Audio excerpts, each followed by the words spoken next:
we are honored to have on the line right now General Dick Myers, former chairman of the Joint Chiefs of Staff.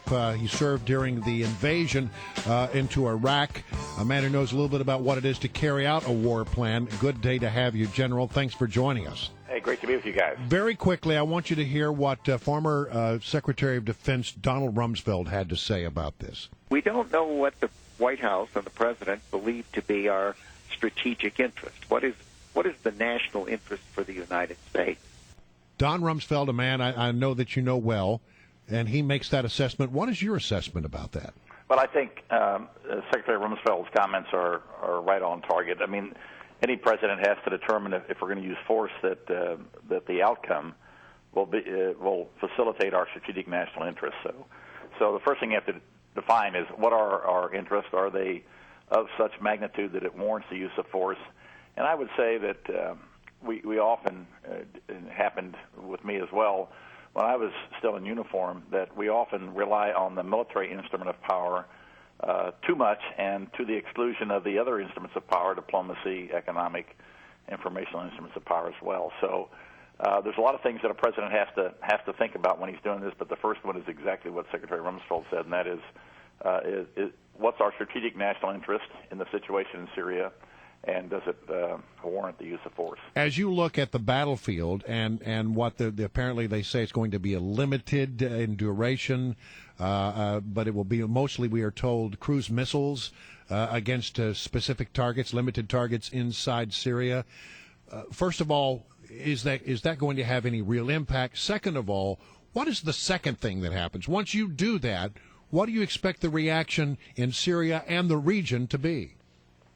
Well, it's probably what they've done and what we did before going into Afghanistan, before going into Iraq, is you make sure you think about the second order effects, the third order effects, and some we got right and some we got wrong, quite clearly. But that's what they have to think about. And the one that comes to mind, of course, is given that Iran is backing the Assad regime, and one of their clients, Hezbollah, is as well. That Israel would probably be one of the places where you'd see the backlash, and whether it's Hezbollah in southern Lebanon lobbing rockets into Israel or other actions, I don't know, but that's probably where you'd find the first piece of the backlash. And of course, as we try to exert influence in that region, this probably won't help with a lot of the countries that actually need our help. General Richard Myers is our guest, former chairman of the Joint Chiefs of Staff. And General, Brian just laid out to you what is believed to be the strategy, a quick strike, not a lot of days, and these are the targets that we're aiming for.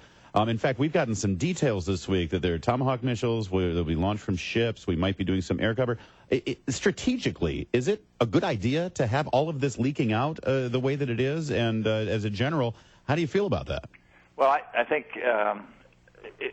and of course, I'm out of it. I'm not involved in any of this, so easy for me to say. So why they're saying what they're saying, they probably have reasons for all that, and I don't think it's particularly useful right now to start second-guessing that. But as a military man, revealing the types of strikes, the weapons we'd use, and so forth, would not be my first choice. I would say that. Can I ask you, your experience with the Iraq War, of course, you juggled an international coalition. Several countries were involved in that, and yet President Bush and Secretary Rumsfeld, they were accused of going it alone, but now here we are yesterday, United Kingdom, our special relationship, our ally that we could always count on, they voted no. They're not going to participate in this.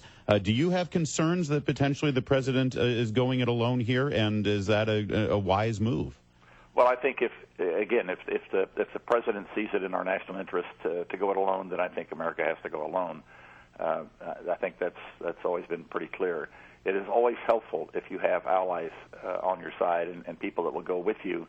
And it looks like a lot of people are thinking, having second thoughts about supporting this effort, whatever the effort is. And again, we think we know what it is, but we really don't know what it is.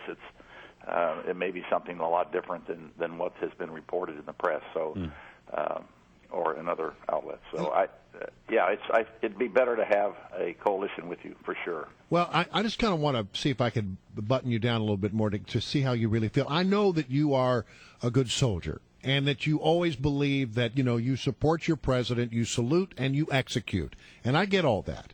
But as you sit on the outside now and you look at this situation based on what you know about the region and based on what you are reading, and I agree that there are things out there that you and I don't know in this mix right now. But do you generally think it's a good idea to do this or a bad idea?